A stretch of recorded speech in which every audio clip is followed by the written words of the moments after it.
Hola a todos, bienvenidos y bienvenidas a este nuevo vídeo. Hoy empezamos con una reflexión. ¿Por qué? Si tenemos más herramientas y más tecnología que nunca, la satisfacción y el compromiso global de las personas en las empresas ha caído al 20%. ¿Por qué liderar y conectar con los equipos nos cuesta tanta energía? Muchos directivos me dicen, Susana, es que los jóvenes no se comprometen, pero yo siempre digo que liderar no debería doler. Y si duele, es porque la cultura de empresa y el estilo de liderazgo no acompañan. El problema no es técnico porque la tecnología funciona, el problema es humano. Y para entender qué está pasando en la raíz, hoy tengo conmigo a Ana, una joven profesional de 24 años que ha vivido en poco tiempo las dos caras de la moneda, el liderazgo que te anula y el liderazgo que te empodera. Bienvenida Ana, ¿qué tal estás? Hola, muy bien, muchas gracias por invitarme, estoy muy contenta. Qué bueno. Ana, el otro día cuando estábamos hablando y nos comunicamos para preparar esta entrevista, me comentaste algo que me llamó la atención. Dijiste, las primeras experiencias influyen en cómo ves tus capacidades. Así que entremos ya en materia. Cuéntanos, ¿cómo cambia tu percepción de ti misma cuando pasas de un entorno de menosprecio, pues, por el mero hecho de ser joven, a uno donde te escuchan y te respetan? Pues creo que al final la percepción que tienes de ti misma, y más cuando eres joven, no tienes experiencia y no tienes un contexto que te acompañe, no solo nace de tus capacidades o de tu talento, sino también del contexto en el que estás trabajando. No muchas veces cuando eres joven interpretas ese silencio o esa falta de espacio para aportar tus ideas directamente como quizá no soy tan buena o quizá no tengo el talento o quizá no puedo estar ocupando este espacio. Entonces yo creo que en esos entornos donde no eres escuchado, donde no se toman el tiempo para formarte o para entenderte como parte del equipo, al final tú misma acabas autosaboteándote y no dándote tampoco la oportunidad de aportar ideas o de crecer o incluso de entender por qué estás en ese espacio y creer que lo mereces. Entonces yo creo que eso es lo que acaba repercutiendo directamente en la percepción de uno mismo y en la confianza y lo que después repercutirá en el trabajo de todo el equipo y muchas veces en toda una carrera. Creo que más o menos sería eso. Al final, es lo que decían, creo que no es que necesites más talento, sino necesitas no estar dudando constantemente de él y dudando de tus capacidades y tener el espacio para desarrollarlo muchas veces, y más cuando eres joven.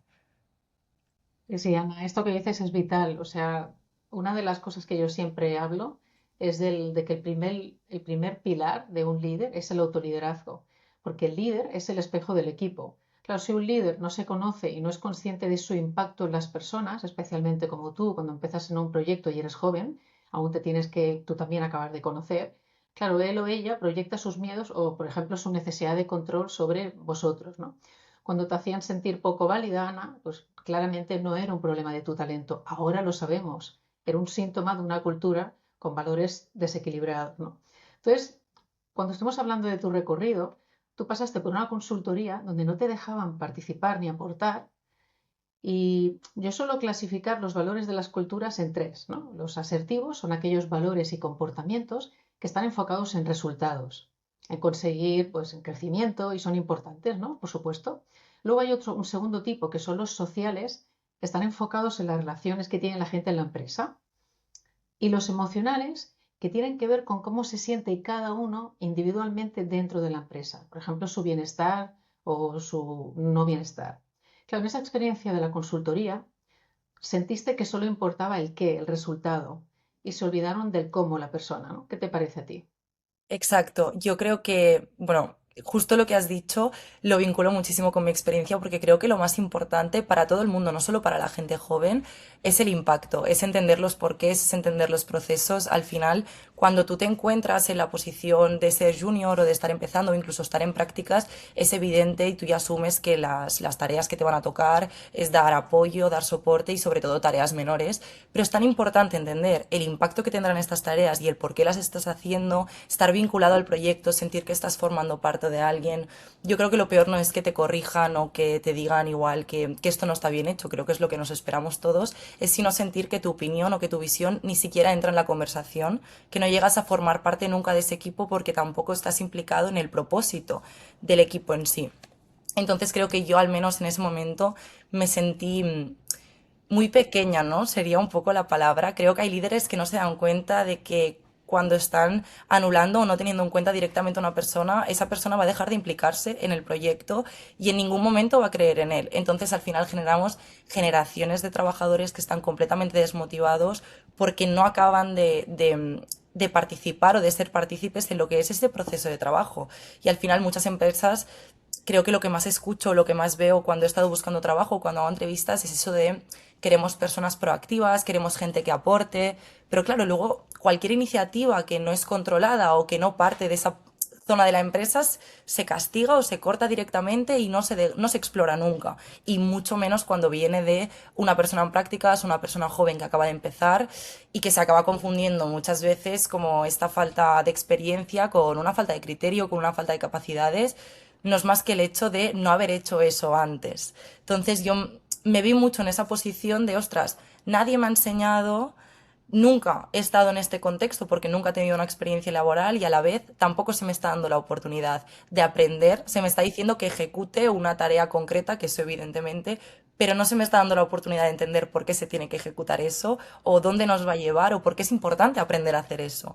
Yo creo que es muy importante que todo el mundo entienda el impacto que tiene su trabajo y eso muchas veces se nos olvida.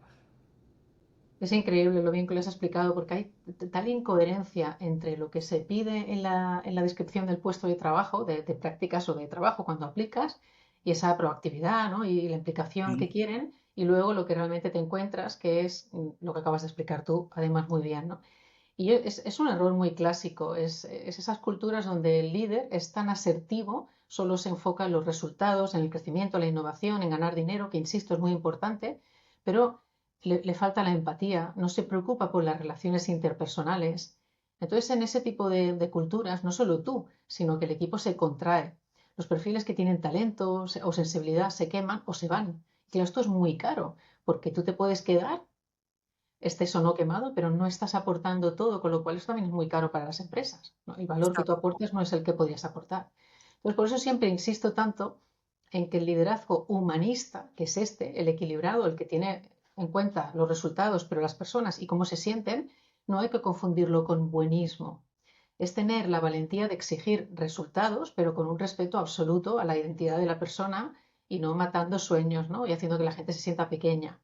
Claro, si no hay espacio para la discrepancia, que eso también lo comentamos cuando estábamos preparándolo, aparece lo que yo llamo la fricción silenciosa. Es que todos le dicen que sí al jefe en la reunión, porque no se puede discrepar, pero luego en el pasillo la conversación es otra. Entonces, Ana, tú tuviste un manager en una multinacional después que a pesar de tener un entorno difícil, te formó y te dio responsabilidades, ¿no? Eso me recuerda mucho a lo que yo viví cuando trabajaba pues, en el Hotel Ars, que tenía tu edad, o en el Ritz-Carlton en San Francisco, que llegué con 26 años. Allí aprendí que cuando recibes formación y feedback constante, tu seguridad, tu autoconcepto, tu autovalía crecen. ¿Qué acciones concretas ese manager te hicieron a ti pensar, aquí sí puedo crecer y aquí sí me quiero quedar? Pues mira, justamente repitiéndome con lo que he dicho antes, lo primero, explicarme los porqués, explicarme los procesos. Él se tomó el tiempo para hacerme un buen onboarding, que creo que es algo que se dice mucho también, ¿no? En ofertas laborales de un mes de onboarding y eso luego no es verdad y tú llegas allí y nunca hay este proceso. Pues ahí sí que lo encontré de una persona que se tomó el tiempo para conocerme personalmente, también laboralmente, para entender cuáles eran mis capacidades igual, mis debilidades también y para explicarme el porqué de las cosas que estábamos haciendo y cómo funcionaban los procesos más allá de mí.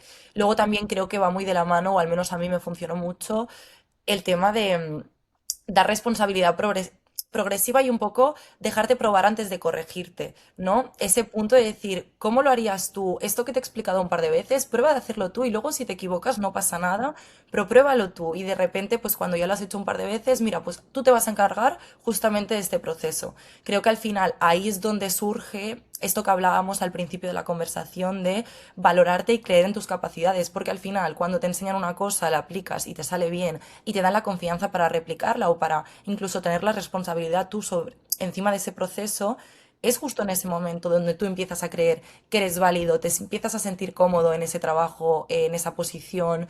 Al final te hace sentir que aprender es parte del proceso y que aprender también forma parte de tu etapa laboral y de tu trabajo. Y yo creo que eso nos pasa a todos, seas junior, acabes de entrar o tengas ya una posición más alta al final.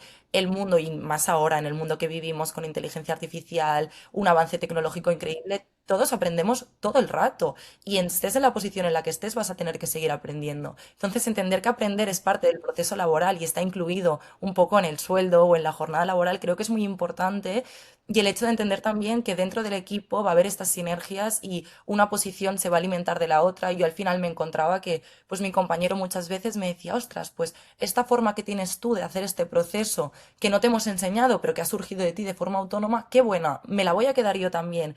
Y ahí es donde surge el sentir que te aportan valor y vas contento a trabajar y sientes que quieres aportar en ese equipo, ¿no? Entonces yo creo que sobre todo es eso, tratar a la gente con la que estás liderando o a la que estás dirigiendo como personas que no tienen que demostrar constantemente que tienen que estar ahí, porque ya han superado un proceso de selección, ya se han merecido estar allí. Entonces, partir de la base que esa persona merece estar allí y darle la confianza para desarrollarse creo que es lo más importante en todas las etapas, ¿eh? Qué buen ejemplo este que has dado de este compañero, porque es lo que yo llamo inteligencia colectiva, es decir, cada uno de nosotros, independientemente de la experiencia, los años que llevemos, si eres junior, senior, tenemos que estar en constante aprendizaje y qué bueno es utilizar, ¿no? La idea, por ejemplo, de una persona que se acaba de incorporar, que es lo típico, estás con ojos frescos, eso es un buen mentor. Y él se comportó así, tu compañero, porque el jefe a su vez era un buen mentor. Entonces, al final, las personas, los líderes, deberíamos liderar dando ejemplo. No exijas lo que tú no haces y luego, si tú quieres que algo suceda, pues ser el primero en promocionarlo. Por eso tu compañero, ya dentro de esa cultura, pues te valoraba a ti también. Y es que hay veces en las que, cuando yo hago formación de liderazgo, la queja número uno, Ana, es el reconocimiento. La gente no se siente reconocida. O sea, me dicen, es que no se me reconoce, ¿no? Y no se trata, y cuando hablo con los líderes me dicen, pero yo los digo que hago un buen trabajo o les pago bien.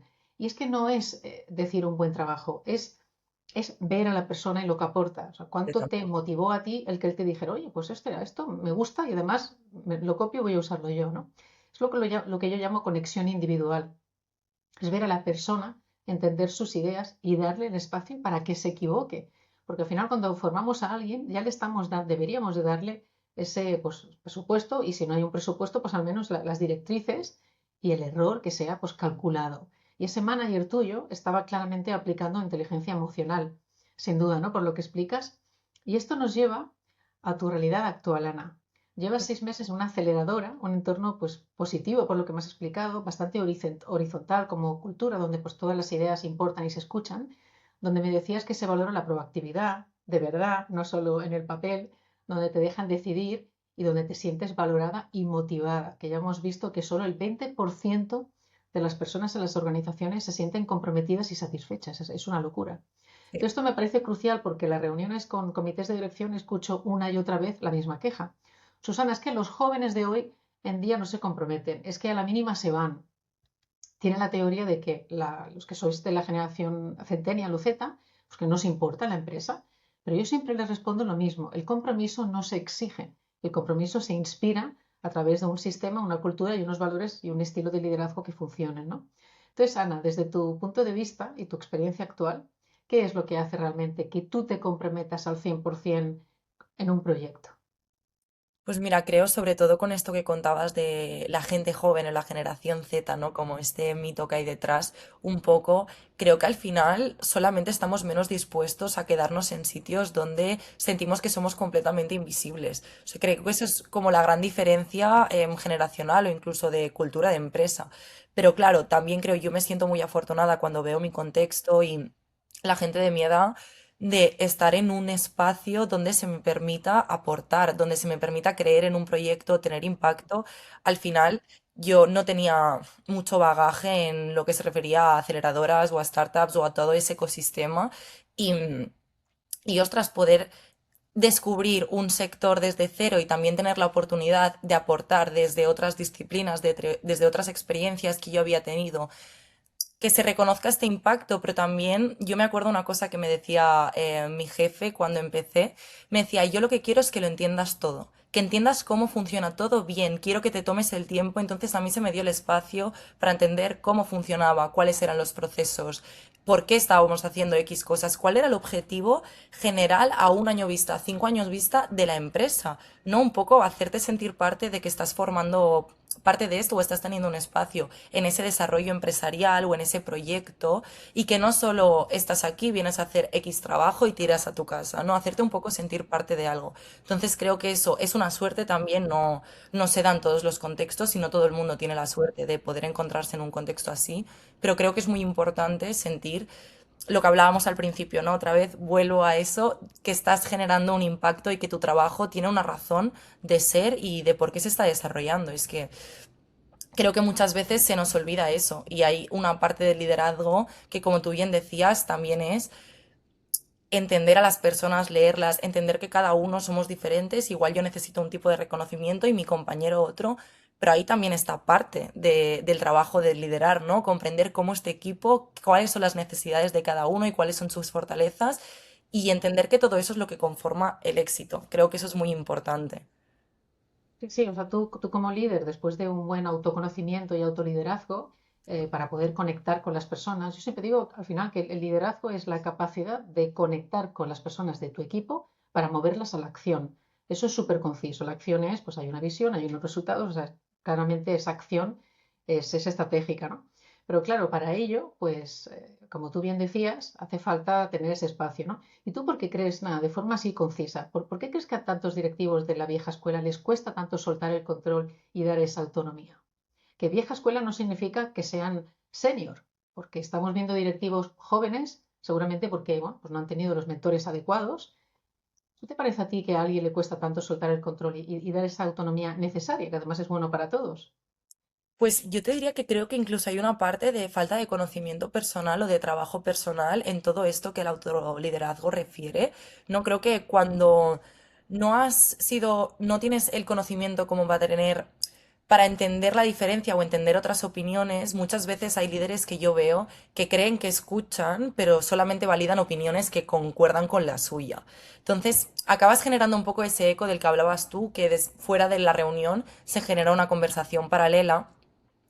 Entonces creo que hay una parte en saber renunciar y saber entender que lo que tú siempre has dado por válido, lo que tú siempre has dado por acertado, con el paso del tiempo y nuevas experiencias y nuevas perspectivas, igual no es lo ideal, es muy difícil también aceptar que las cosas han cambiado y que vienen nuevas ideas y que igual son incluso más buenas que las tuyas o ya no eso, más adecuadas para el momento, para el contexto en el que te encuentras. Entonces creo que aquí hay una parte de poco trabajo en el autoliderazgo, creo que muchas veces también no falta una cultura de entender que para liderar tienes que conocerte lo que tú decías, tienes que saber también no solo de tu equipo, sino de ti mismo, saber cuáles son tus fortalezas y tus debilidades a nivel líder o a nivel de liderazgo. Entonces creo que por un lado es eso, por otro lado también creo que se genera hay un poco de falta de empatía, de olvidarnos que todos hemos sido junior, todos hemos pasado por ahí, todos hemos sido personas jóvenes con ambición, con ganas. Creo que es algo que aporta mucho a los proyectos y justamente los equipos que yo veo que más funcionan son aquellos donde hay perfiles senior que tienen ganas de compartir su experiencia, sus aprendizajes y ayudar a gente más joven a desarrollar su carrera y donde hay perfiles jóvenes que tienen ambición, que no están quemados, que están completamente como lo que tú decías, con una nueva visión, frescos y tienen muchas ganas de aportar y de aprender. Y en esa sinergia es donde realmente funciona un equipo. Y tú como líder tienes que ser capaz de hacer un poco un paso al lado en ese sentido o, bueno, forzar no, alimentar esa sinergia y no solo dejarla de lado o no solo alimentarla cuando eso favorece lo que tú estás pensando. Hay que dejar que eso surja. Y eso creo que también es complicado. Ahí vería como el máximo error. Porque conecta directamente con el tercer pilar de lo que yo llamo el triángulo del liderazgo integrado, que es la sinergia del equipo, ¿no? El primer pilar es el autoconocimiento del líder, cuáles son mis fortalezas y mis debilidades, mis áreas de mejora, para entender cómo impacto de forma positiva o no tan positiva en los demás. Luego esa conexión individual, por ejemplo, pues tu compañero contigo en este trabajo anterior que me comentabas, ¿no? Y después ya viene la sinergia del equipo, cuando el líder ha conseguido conectar con cada persona que es distinta, porque cada uno de nosotros pues es de su padre y de su madre, y todos somos pues, seres complejos, que no complicados necesariamente, sino que tenemos muchas capas, pues hay que observar a las personas, como tú decías, pues para entenderlas, porque lo que funciona con uno o lo que uno necesita, lógicamente no lo necesita otro. Y no solo por los años de experiencia o por conocimientos acumulados, sino también por cada uno tiene su personalidad. Y eso es algo que nos debería de gustar como líderes. El problema es cuando yo me encuentro líderes que es que no les gusta liderar personas. Es como, pues deja a otro ese espacio, encárgate tú de lo que es la experiencia, ¿no? Perdón, lo que es la estrategia. Claro, cuando yo hablo de esto, de la sinergia del equipo y tal, y hay una cosa que me gusta a mí distinguir, ¿no? Cuando hablamos de liderazgo humanista, los consultores y los coaches, nosotros no estamos hablando de ser bueno o buena, porque el buenismo es tóxico, aunque sea incoherente, porque el líder blando, que es por lo que muchas veces los líderes pecan de ser excesivamente asertivos y de exigir, exigir y no tener en cuenta las relaciones personales o el bienestar, es porque piensan que lo contrario es ser bueno. Y entonces eso significa ser blando. Pero es que el líder blando es el que, por evitar el conflicto, no toma decisiones difíciles, no se posiciona, no exige responsabilidades y permite que las personas que van a la ley del mínimo esfuerzo se queden en la zona de confort. ¿Y sabes qué pasa entonces? Que la gente que es más responsable, como tú, pues claro, en un entorno así te quemas, porque te cargas, el trabajo tiene que salir, alguien tiene que hacerlo. Y al final, con ese exceso de carga de trabajo, pues la gente buena acaba marchando. En cambio, el liderazgo humanista es valiente, es honesto, exige responsabilidad, resultados porque son necesarios, pero lo hace desde el respeto absoluto y esa confianza compartida. O sea, cuando un líder se atreve a soltar el control, entonces los comportamientos y valores se equilibran, el equipo se convierte en ese puzzle donde todas las piezas encajan, ¿no? Donde la foto está completa. Mira, Ana, me gustaría para terminar, si tuvieras delante un directivo que está ahora mismo sufriendo, sabes que siempre digo eso de liderar no debería doler, que no duerme porque siente que su equipo no responde. ¿Qué consejo le darías desde tu perspectiva de persona joven profesional? Que claramente ya hace pocos años que te has incorporado al mundo laboral, pero ya vemos todos que tienes mucha inteligencia emocional. ¿Qué le aconsejarías tú? Pues la verdad es que esta es una pregunta muy complicada, tengo que decírtelo porque, ostras, son muchísimas cosas, pero yo creo que lo dejaría en tres cosas clave. La primera, hemos hablado mucho de ello, escuchar, pero escuchar de verdad, hacer una escucha activa, no dejar solo que el eco de lo que tú piensas y todo el mundo tiene que darte la razón te nuble y escuchar de verdad, escuchar a tus trabajadores ya más allá del trabajo, también escuchar cómo están, cómo les van las cosas, si se sienten contentos, si no, intentar entender las realidades de cada uno, también para entender cuando una persona está más o menos motivada o cuando necesita un empujón o una conversación y cuando se le puede pues dar más carga de trabajo porque está más motivada, ¿no? Al final creo que la clave es escuchar y tener en cuenta a los demás. Te diría que después también es muy importante preguntarse qué experiencia está teniendo el equipo, ¿no? Fijarnos en qué está pasando a lo largo de los años. Es un equipo donde hay muchísima rotación, es un equipo donde hay personas muy senior y luego hay posiciones que cuesta mucho cubrir. Al final, eso habla mucho de cómo la gente se siente en ese trabajo, en ese equipo, lo que tú decías. Si no, lo acabas dejando, te acabas yendo y en los equipos donde hay muchísima rotación, creo que es algo que a veces se nos olvida mirar o auditar incluso de pensar, ostras, pues ¿por qué esta posición está costando tanto de cubrir? Igual en la oferta lo estoy explicando mal, igual no cumple las expectativas de las personas que lo han cubierto, igual el equipo no está funcionando y no se genera un buen espacio de trabajo. Pueden ser mil cosas, pero creo que es muy importante tenerlo en cuenta. Y luego, lo que te diría que es más importante, y esto se nos olvida mucho, pasamos muchísimas horas en el trabajo. Yo a veces lo pienso y digo, ostras, es que veo más a mis compañeros de trabajo que a mis padres. Es muy fuerte. Entonces, crear un espacio seguro, crear un espacio cómodo. Es muy importante y se nos olvida, pasas 8 o 9 horas al día en una oficina con esa gente, comes, desayunas. Ostras, es importante sentirte cómodo, evidentemente cada uno con sus limitaciones y con lo que le apetezca más o menos. Pero creo que el hecho de que eso ya sea de base un espacio seguro, un espacio cómodo, donde todo el mundo se esté sintiendo parte, es muy importante. Estamos pasando muchísimas horas y que el equipo funcione, o al menos que estés a gusto, debería ser lo mínimo y debería ser algo que todos tuviéramos en cuenta y que muchas veces nos olvidamos generando hostilidades que lo único que hacen es restar a los resultados, restar al equipo y restar al fin absoluto de todo. Al final, todos trabajamos mejor cuando estamos más contentas, todas estamos más motivadas cuando creemos en un proyecto y cuando se nos da confianza. Y eso a veces, esa parte emocional de ese liderazgo humanista que comentabas, creo que se nos olvida demasiado para lo importante que es. Entonces, no sé, yo lo resumiría todo en que el liderazgo no consiste tampoco solo en controlar o gestionar personas, sino en crear un contexto donde esas personas quieran dar lo mejor de sí y quieran aportar lo máximo, ¿no? Para mí sería eso. No se puede decir mejor. Has dicho muchas cosas interesantes y yo creo que muchas personas que ahora te están escuchando van a sentirse reflejadas. El espacio ese que comentabas tú de seguridad psicológica no es ni nada más ni nada menos que no tener que ir a trabajar con una máscara, poder ser tú mismo, tú misma, porque justamente cada persona es diferente y el que podemos ir a trabajar, pues como dice en inglés, your whole, ¿no?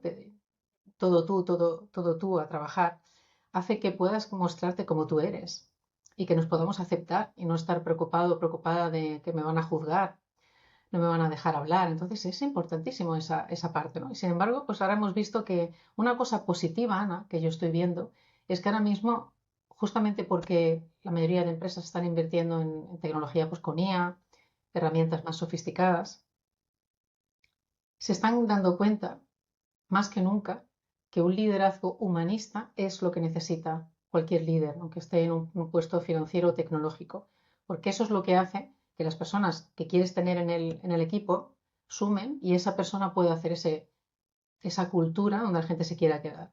Porque ya vemos que, bueno, que es carísimo la rotación de personal y ahora mismo más que nunca las empresas están buscando o bien perfiles senior que tengan mucha experiencia de liderazgo o ya están buscando cuando están o bien promocionando internamente o tienen puestos de liderazgo abiertos, se están fijando mucho más en las capacidades blandas, el liderazgo, la inteligencia emocional, la capacidad de conectar. Así Completamente. que yo me quedo con una idea, Ana, y es que la gente con talento quiere aportar, pero necesita un sistema, una cultura y un estilo de liderazgo que se lo permita. Así que ya para acabar, si eres directivo y sientes que liderar te está doliendo, si notas que hay silos o falta de compromiso en tu equipo, quiero invitarte a profundizar en esto. Acabo de lanzar una nueva charla titulada Liderar no debería doler, donde explico paso a paso cómo transformar estas dinámicas y equilibrar esos valores que antes explicaba, pues para que tu equipo sea, como digo yo, un puzzle donde todas las piezas encajan.